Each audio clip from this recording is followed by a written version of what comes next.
Hi, I'm Charlie Crackeler, and I want to teach you an investment real estate term. The term I want to teach you is called the Gross Rent Multiplier, commonly used out there as the GRM. When we talk about residential income property, when we talk about any income property, the golden rule is the value of the income property is directly correlated to the income it generates. More income, more value. Simple as that. And the gross rent multiplier is simply a number, a whole number, not a percentage. We use percentages when we use capitalization rates, which is another valuation method, but that's on another video and that's not what we're talking about. It's a whole number. It almost sounds technical, it almost sounds complex just from the name Gross Rent Multiplier. Could not be simpler. A simple formula, and all you have to know is how to add, subtract, multiply, and divide. You don't have to be a math genius. I myself know Stephen Hawking, and even I can figure it out. So essentially what you need are two numbers. You need the value, the price of the property, and the scheduled gross income.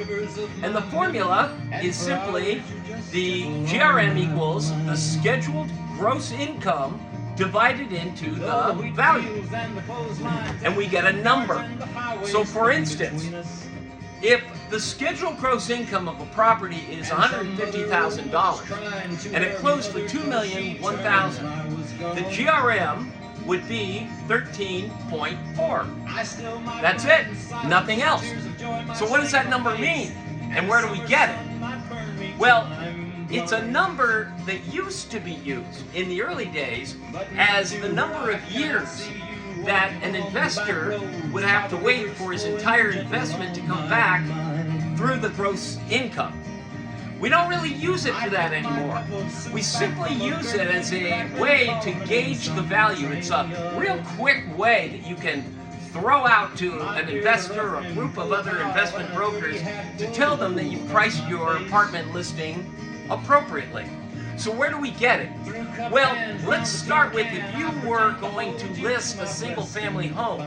You'd go to your seller's house with the CMA and you'd show them comparable sales, comps. And you'd probably show them similar properties, similar size, within the area that have closed recently, etc.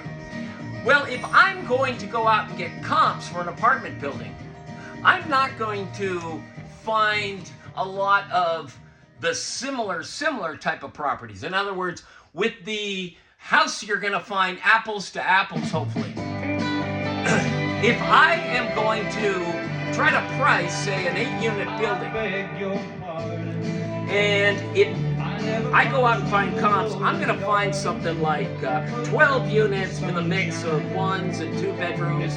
I'm going to find a 16 unit would be 3 bedroom, 2 baths, and 2 bedroom, 2 baths. I'm going to find a 4-plex with a mix of 2 bedroom, 1 bath, 1 bedroom, 1 bath, maybe 12 studios, maybe 4-plex with a mix similar.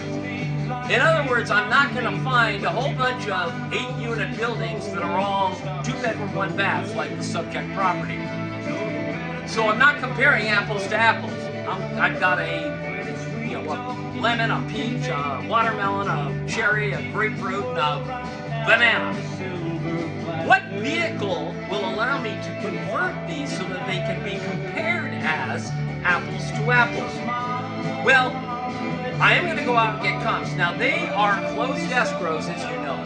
And a closed escrow has a price. There's only one. So you're using exact numbers. There's one price, and if it's a residential income property, it had a scheduled gross income. So we simply plug those numbers into our formula. And all I need is the sales price, and I need the scheduled gross income, and I plug them into this formula that I showed you earlier. The gross rent multiplier equals the scheduled gross income into the value, or the price. And I'm going to get a number. And in this case, I got the number 13.34. So if I go to, say, a marketing meeting where there's other apartment brokers, and I say, I've got a new listing and they're going to sit there, and the first question they're going to ask you is, what's the GRM? The Gross Rent Multiplier really ought to be the first number you learn when you start learning about apartments. It's the simplest, and it's very commonly used. And if I see something like 19, that's going to be too high. They're going to know that I've got an overpriced listing. They'll tell me to sit down, shut up, and don't waste their time. If I said something too low, say I said 9 or 10 or something much lower, they're going to be skeptical and say, well, why is it priced so low? I mean, what's wrong with it? Why is the seller giving it away? But if I said something, in this case, say 13.1, 13.3, 13.5, something close to the number I came up with, they know that that's the market GRM in that area. So that's what the Gross Rent Multiplier is. Very simple. You plug the numbers into the formula, schedule gross income into the value, you get a number, you get comps, you plug those numbers into those formulas, and you get an average for the area. That's it. Thanks for listening. Next time we'll talk about capitalization rates, cash-on-cash return, internal rates of return, other ways of investment property and their valuation method. Because this isn't the only way. But it's one way, and it should be the first one you learn. Thanks for listening.